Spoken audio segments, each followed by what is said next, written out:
네, 시작해 보겠습니다. 지금 저희는 바울의 1차부터 5차까지의 전도 여행을 배우고 있죠.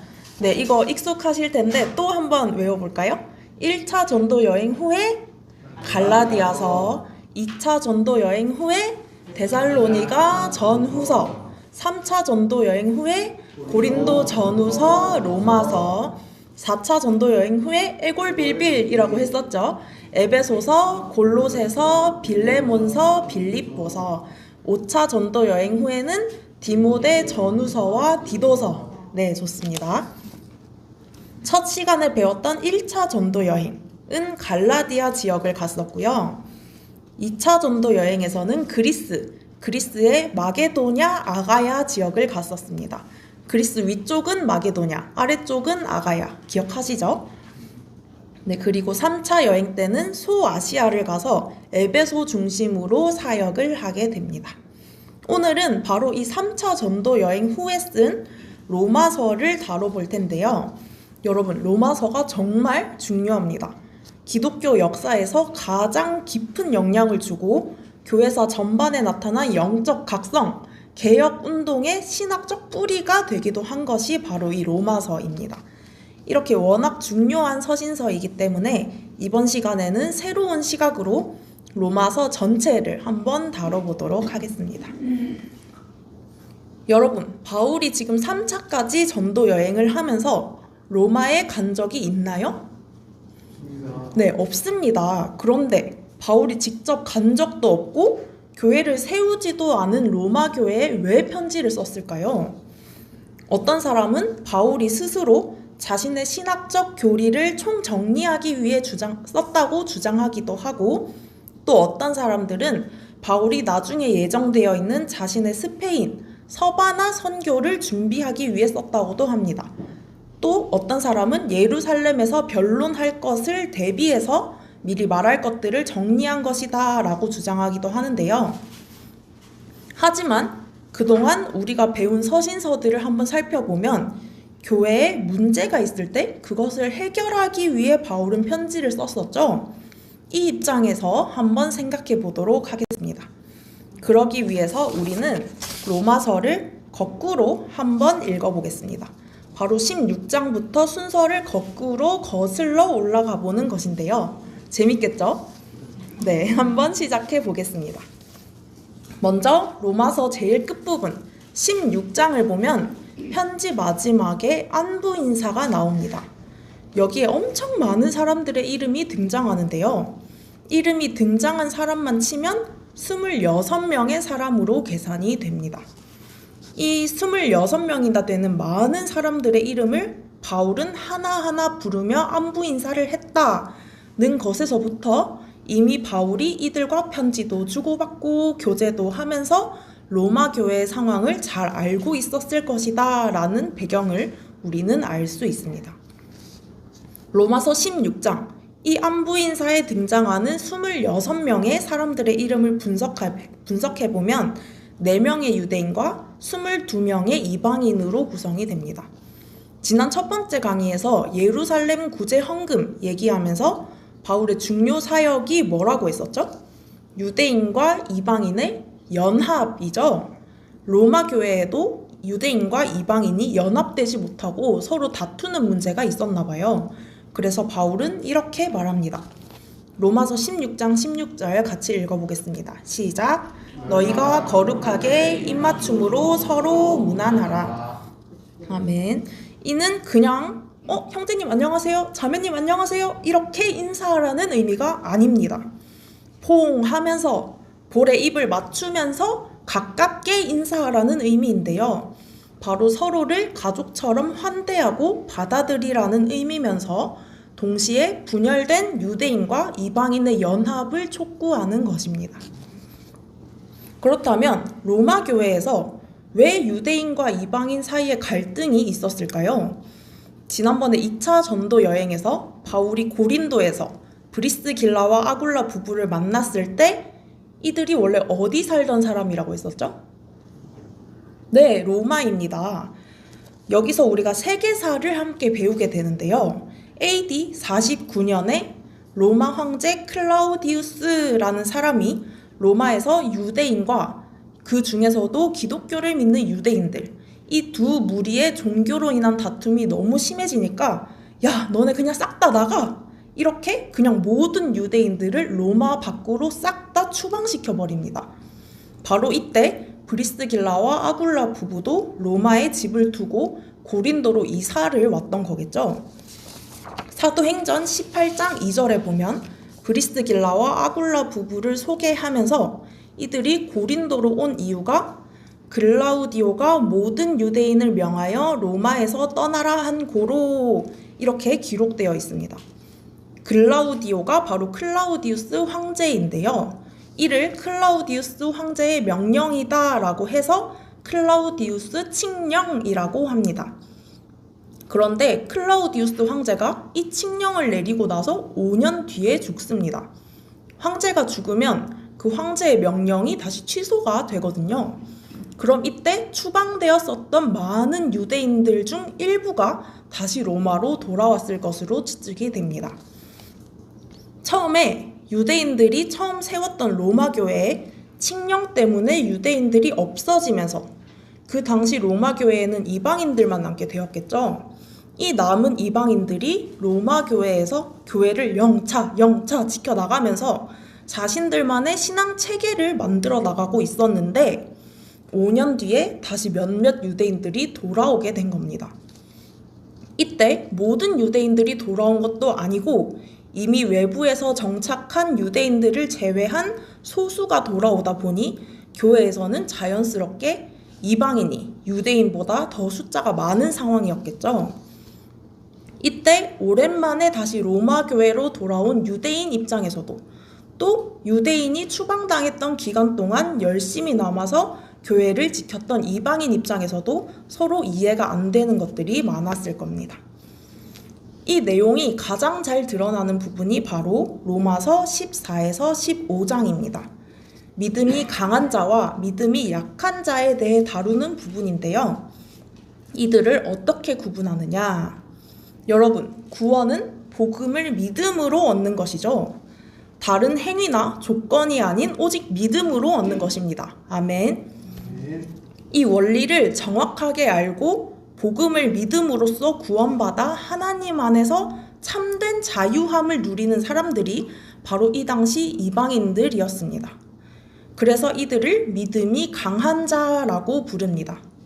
반면에 이 당시 유대인들은 여전히 율법을 지켰습니다. 물론 예수 그리스도를 믿음으로 구원받았고 다른 조건은 필요하지 않다는 것을 알지만 여전히 율법을 지키며 살았기 때문에 복음의 그 자유함을 온전히 누리지 못하는 모습을 볼 수 있습니다. 그래서 이 당시의 유대인들을 믿음이 약한 자라고 부릅니다. 이런 차이점이 있는데 이 때문에 이 당시 유대인과 이방인은 연합되지 못했습니다. 특히 음식과 절기, 율법의 문제에 있어서 이들의 생각과 생활 방식이 너무 달랐습니다. 우선 음식. 당시 유대인들은 구원받은 후에도 야채만 먹고 포도주와 고기를 전혀 먹지 않았습니다. 왜 그랬을까요? 당시 시장에는 우상에게 바쳐진 고기와 포도주가 자연스럽게 유통이 되고 있었고 그렇기 때문에 정결 규칙을 지킨 음식을 구하기가 매우 어려웠습니다. 그래서 유대인들은 실수로라도 정결하지 못한 고기를 먹게 될까봐 아예 모든 고기를 먹지 않았던 것입니다. 다음으로 절기와 율법도 계속 지켰습니다. 그럼 어떻게 되겠나요? 유대인들은 율법 안 지킨다고 강한 자를 판단하고 강한 자 이방인들은 에이 그걸로 구원받는 거 아닌데 믿음으로 얻는 복음의 참된 자유를 모르네 하면서 약한 자 유대인들을 무시하게 되는 겁니다. 그래서 이들을 연합시키기 위한 바울의 해결책은 로마서 15장 7절 함께 읽어보겠습니다. 시작! 그러므로 그리스도께서 우리를 받아 하나님께 영광을 돌리심과 같이 너희도 서로 받으라. 아멘. 바울이 이렇게 말하는 거예요. 야, 너희 서로 받아. 예수님께서 죄투성이인 우리 받아주셨는데 너희는 왜 서로 판단하고 무시하냔 말이야. 먼저 우리 강한 자들, 약한 자 실족하게 하지 마. 강한 우리가 배려 좀 하자. 음식은 물론 잘못이 없죠. 근데 우리가 피 눅눅 흘리면서 우상에게 바쳐졌던 고기 먹는 거 보고 저기 믿음이 약한 사람이 실족하게 되면 책임질 수 있나요? 그냥 먹지 마라고 하는 겁니다. 반대로 또 그렇다고 약한 자가 음식, 절기, 율법 다 지키면 하나님이 그거 보시고 아, 쟤는 복음의 진짜 자유로움을 모르네. 너 탈락! 이러시겠냐고요. 우리는 모두 같은 주인을 섬기는 종인데 표현이 다를 뿐이다. 그러니 서로 받으라, 사랑하고 받으라는 게 바울의 해결책입니다. 여러분, 놀랍지 않나요? 만약 세상의 기준에서 이들에게 조언하라고 했으면 약한 자가 강한 자에게 맞추라고 했을 겁니다. 강한 자의 논리가 더 정확하니까 강한 자의 기준에 맞춰서 살아야 한다고 했을 겁니다. 하지만 성경은 다릅니다. 믿음이 강하고 자유로운 나의 행동 때문에 누군가가 실족한다면 그 행동을 하지 말아야 한다고 성경은 가르칩니다. 여러분, 우상에게 바쳐졌던 고기 먹는다고 지옥 가나요? 안 갑니다. 하지만 이방인들이 마음껏 고기 먹는 거 보고 유대인들이 어머 저 형제님 저 자매님은 저런 거 왜 먹어? 이렇게 실족하게 된다면 먹지 말라는 겁니다. 하나님 앞에서 더 정결한 삶을 살기 원했던 유대인들의 마음을 하나님이 받으시기 때문에 또 이렇게 믿음이 약한 자들까지도 품으시는 하나님이시기 때문에 바울은 누군가를 실족하게 할 수 있는 행동을 하지 말라고 단호하게 말하는 겁니다. 이러한 믿음이 약한 자, 강한 자 개념이 이해가 가시죠? 네, 서로 판단하거나 무시하지 말고 서로 받으라는 이 원리를 기억하시기 바랍니다. 여기서 주의해야 할 것이 하나 있는데요. 바로 1차 전도 여행 후에 썼던 갈라디아서와의 비교입니다. 갈라디아서는 그때 꾸짖을 갈 한자 보여드렸던 것처럼 격하게 거짓 교사들을 꾸짖는 편지라고 했었죠. 그런데 여기서는 로마 교회의 율법을 지키는 사람들을 꾸짖지 않습니다. 무슨 차이가 있냐면 로마서의 유대인 성도들은 복음을 믿음으로 온전히 구원받는 것을 알았습니다. 하지만 율법도 삶의 모든 순간을 하나님께 드리기 위해 더 나은 그리스도인이 되기 위해 지키는 것이었습니다. 하지만 갈라디아서 그리고 다른 서신서에서 혼나는 거짓 교사들은 복음을 믿는 것 외에 율법까지 지켜야 의로워진다 라고 말했기 때문에 격하게 혼난 것입니다. 이 차이를 기억하시기 바랍니다. 그럼 이 원리를 기억하면서 로마서를 1장부터 차례대로 짚어보겠습니다. 로마서 1장의 앞부분은 잘 알고 계시는 대로 인사말이 나오는데요. 로마서 1장 1절 함께 읽어보겠습니다. 시작! 예수 그리스도의 종 바울은 사도로 부르심을 받아 하나님의 복음을 위하여 택정함을 입었으니 아멘. 여기서 예수 그리스도의 종이라는 인사 표현은 교회에 쓴 편지 중에서는 로마와 빌립보 교회에만 쓴 표현입니다. 이 표현을 쓴 이유는 로마 교회 성도 대부분이 종이거나 종 출신 자유민이었기 때문인데요. 로마서 16장 아까 보았던 안부 인사의 이름을 분석하면 3분의 2 이상이 노예 신분과 관련이 있다고 합니다. 노예이거나 노예였다가 자유민이 된 사람이거나.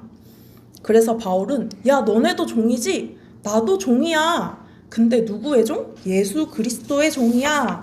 이렇게 공감대를 형성하면서 나는 거기에 더해서 하나님의 복음을 위해 택정함을 입은 사람이다. 내 말을 잘 들어봐라. 이렇게 로마서를 시작을 하는 겁니다. 그리고 이제 로마서 1장에서 4장까지 복음을 먼저 말하는데요. 먼저 이방인들에게 이방인들 너희 다 죄인이지? 너희 하나님도 안 믿고 우상 숭배하고 동성애하고 죄 지었지? 그럼 유대인들이 옆에서 막 박수를 치고 있겠죠. 니들이 그럼 그렇지. 그럼 바울이 이번에는 또 유대인들에게 유대인들 너희도 잘난 거 없어. 너희는 선민의식에나 빠져있고 도둑질, 간음, 신성 모독했지? 이렇게 너희 모두 다 죄인이야 라고 말하는 겁니다. 로마서 3장 23절 읽어보겠습니다. 시작. 모든 사람이 죄를 범하였음에 하나님의 영광에 이르지 못하더니. 아멘. 큰일 났다. 우리 모두 다 죄인이래요. 그럼 어떻게 해야 할까요? 로마서 3장 24절 읽어보겠습니다. 시작. 그리스도 예수 안에 있는 속량으로 말미암아 하나님의 은혜로 값없이 의롭다 하심을 얻은 자 되었느니라. 아멘. 하나님의 은혜로 의롭다 하심, 의롭다고 칭해 주신다, 칭의를 얻게 되는 겁니다. 정말 그 자체로 기쁜 소식이죠. 여기서 속량이라는 단어는 당시 노예 시장에서 사용하던 언어인데요. 값을 지불하는 것을 의미합니다. 노예 또는 노예 출신의 자유민들이 많았던 로마교회 성도님들이 잘 이해할 수 있는 단어였겠죠. 우리는 예수님의 피로 사망의 권세에서 해방되어 자유를 얻게 되는 것입니다. 칭의 뒤에 나오는 게 성화겠죠. 거룩하게 되어가는 성화의 과정. 로마서 5장에서 7장은 성화를 다루고 있습니다. 로마서 5장 1절 읽어보겠습니다. 시작. 그러므로 우리가 믿음으로 의롭다 하심을 받았으니 우리 주 예수 그리스도로 말미암아 하나님과 화평을 누리자. 아멘. 믿음으로 의롭다 하심을 받은 자들은 하나님과 화평해지게 됩니다. 그리고 하나님과의 화평은 자연스럽게 이웃과의 화평으로도 이어지게 됩니다. 로마 교회 내의 유대인과 이방인의 갈등을 화평이라는 개념으로 이겨내고 하나 되게 하는 것입니다. 또한 우리는 장차 임할 하나님의 영광에 대한 소망을 가질 수 있는데요. 로마서 5장 2에서 4절 한번 읽어보겠습니다. 시작. 또한 그로 말미암아 우리가 믿음으로 서 있는 이 은혜에 들어감을 얻었으며 하나님의 영광을 바라고 즐거워하느니라. 다만 이뿐 아니라 우리가 환난 중에도 즐거워하나니 이는 환난은 인내를, 인내는 연단을, 연단은 소망을 이루는 줄 알미로다. 아멘. 우리가 환난 중에서도 소망을 잃지 않을 수 있는 것은 하나님의 사랑이 이미 우리에게 부어졌다는 것을 성령님께서 마음에 확증하시기 때문입니다. 그런데 우리는 여전히 죄를 짓고 살죠. 바울이 오호라 나는 공고한 사람이로다. 이 사망의 몸에서 누가 나를 건져내랴 라고 말하는 것도 바로 이 때문인데요. 우리는 십자가로 죄 사함을 받았지만 육체 가운데 살아가기 때문에 여전히 죄를 짓고 살아갑니다. 이 죄는 율법으로도 없앨 수 없습니다. 그래서 우리에게 필요한 분이 바로 성령님이죠. 율법으로도 할 수 없었던 것을 성령님은 가능케 하십니다.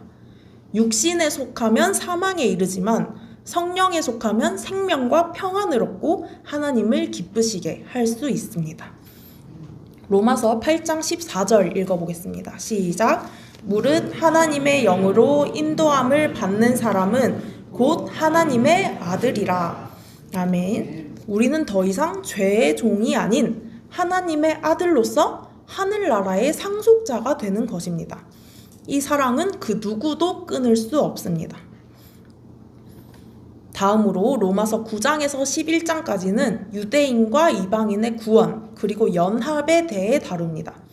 이스라엘, 유대인의 역사와 이방인의 구원까지의 여정이 여기서 드러나는데요. 유대인은 아브라함의 후손이죠. 아브라함의 모든 후손이 축복받나요? 아니죠. 아브라함의 자녀 이스마엘과 이삭 중에 약속의 자녀인 이삭이 기업을 받습니다. 하나님의 약속은 육체적인 혈통이 아닌 하나님의 택하심에 따라 받는 것이기 때문입니다. 하나님의 긍휼은 사람의 혈통이나 노력과는 관계없이 하나님의 주권에 의해 전적으로 결정됩니다. 이를 하나님은 토기장이의 비유를 하시는데요. 로마서 9장 21절 함께 읽어보겠습니다. 시작. 그가 진흙 한 덩이로 하나는 귀 쓸 그릇을 하나는 천이 쓸 그릇을 만들 권한이 없느냐. 아멘. 이와 같이 유대인을 선택하신 것은 하나님의 주권적 뜻입니다. 그런데 이스라엘이 실패하게 되죠. 로마서 9장 30에서 31절 함께 읽겠습니다. 시작. 그런즉 우리가 무슨 말을 하리요? 의를 따르지 아니한 이방인들이 의를 얻었으니 곧 믿음에서 난 의요 의의 법을 따라간 이스라엘은 율법에 이르지 못하였으니. 아멘.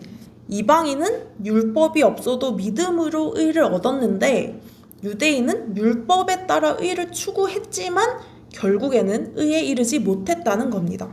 왜 그럴까요? 믿음이 아니라 율법의 행위로 의를 얻으려고 했기 때문입니다. 그래서 예수님께서 직접 율법의 마침표를 찍으십니다. 로마서 10장 4절 함께 읽겠습니다. 시작. 그리스도는 모든 믿는 자에게 의를 이루기 위하여 율법의 마침이 되시니라. 아멘. 이후로 우리는 율법이 아닌 믿음에 기초한 의로 살아갈 수 있습니다. 오직 믿음으로 우리는 구원에 이를 수 있는 것입니다. 로마서 10장 10절과 13절 읽어보겠습니다. 시작. 사람이 마음으로 믿어 의에 이르고 입으로 시인하여 구원에 이르느니라. 누구든지 주의 이름을 부르는 자는 구원을 받으리라. 아멘. 이것이 복음의 핵심 메시지입니다. 예수님을 주님으로 믿고 고백하는 자는 유대인이나 이방인이나 누구든지 구분 없이 구원받을 수 있습니다. 아멘. 이렇게 유대인과 이방인 모두에게 적용되는 구원인 것입니다. 모두에게 공평하게 적용되는 이 구원을 가지고 바울은 마지막으로 이방인들과 유대인들에게 다시 강조합니다. 먼저 이방인들에게 로마서 11장 17절 함께 읽어보겠습니다. 시작. 돌감람나무인 내가 그들 중에 접붙임이 되어 참감람나무 뿌리의 진액을 함께 받는 자가 되었은즉. 아멘. 이게 무슨 말일까요? 아주 좋은 참감람나무는 유대인, 여기에 접붙임된 돌감람나무는 이방인인데요. 이방인, 너네 교만하지 마. 너네 구원하려고 유대인 버린 거 아니야. 너희는 원래 있던 가지에 접붙임된 거니까 원래 가지인 참감람나무의 뿌리가 너희를 지탱한다는 사실을 기억해야 해. 여기서 뿌리는 뭐죠? 하나님이죠. 그러니 교만하지 말고 하나님을 의지해야 해 라고 말하는 겁니다. 그럼 또 바울이 유대인들에게도 한 말씀 해야겠죠? 로마서 11장 25절 읽겠습니다. 시작. 형제들아 너희가 스스로 지혜 있다 하면서 이 신비를 너희가 모르기를 내가 원하지 아니하노니 이 신비는 이방인의 충만한 수가 들어오기까지 이스라엘의 덜어는 우둔하게 된 것이라. 아멘. 이건 무슨 말일까요? 이방인의 충만한 수가 돌아올 때까지 이스라엘은 일시적으로 강팍해진다. 하지만 이후에 하나님께서 은혜로 이스라엘을 다시 부르신다는 겁니다. 그러니 후회하지 않으시는 신실하신 하나님의 자비의 약속을 믿고 하나님을 찬양하자라고 말하며 바울은 11장을 마무리합니다. 로마서 12에서 13장은 우리가 어떻게 살아가야 하는지 실천 사항들을 말해주는 부분입니다. 신실하신 하나님의 은혜로 구원받은 우리 어떻게 살아가야 할까요? 로마서 12장 1절 함께 읽어보겠습니다. 시작. 그러므로 형제들아 내가 하나님의 모든 자비하심으로 너희를 권하노니 너희 몸을 하나님이 기뻐하시는 거룩한 산 제물로 드리라. 이는 너희가 드릴 영적 예배니라. 아멘. 그러므로가 처음에 나오죠. 앞의 내용들에 대한 결론이라는 겁니다. 어떻게 살아라? 너희 몸을 거룩한 산 제물로 드려라. 여기서 성경 원어를 살펴보면 너희 몸은 복수로 쓰인 단어입니다. 뒤에 산 제물은 단수로 쓰인 단어입니다. 여러 명인 우리 모두가 하나가 되어서 하나의 제사를 드려라. 이렇게 하나 된 공동체가 얼마나 중요한지 느껴지시죠? 여기서 산 제물은 무엇일까요? 구약시대처럼 진짜 살을 도려내고 피를 흘리라는 걸까요? 아니죠. 삶이 예배가 되는 성령 충만한 삶을 살아라 라는 것입니다. 로마서 12장 2절 한번 읽어보겠습니다. 시작! 너희는 이 세대를 본받지 말고 오직 마음을 새롭게 함으로 변화를 받아 하나님의 선하시고 기뻐하시고 온전하신 뜻이 무엇인지 분별하도록 하라. 아멘. 여기서 이 세대라는 것은 무엇일까요?